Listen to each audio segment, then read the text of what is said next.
Welcome to the CFSCI Frequently Asked Questions.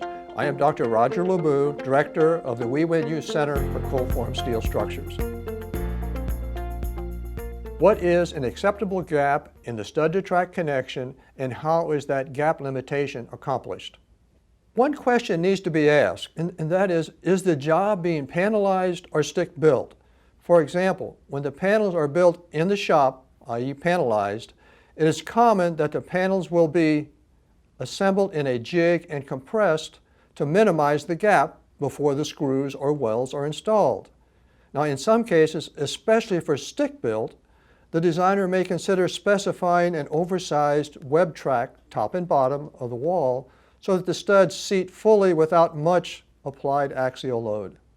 The AISI cold-formed steel framing standards stipulate that the ends of axially loaded bearing wall studs 54 mils and less in thickness shall have square end cuts and shall be seated tight against the track with a gap that does not exceed 1/8 of an inch between the end of the wall framing member and the web of the track. For thicknesses of stud and track greater than 54 mil or 0.054 inches, the maximum end gap shall be specified by the registered design professional.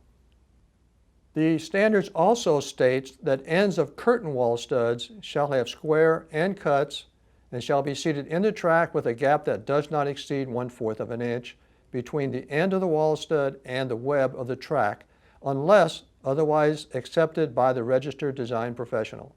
To download the cold-formed steel design standards free of charge, visit AISIstandards.org. If you have questions, I encourage you to go to cfsci.org and click on Ask an Expert, or call the hotline at 1-800-79-STEEL.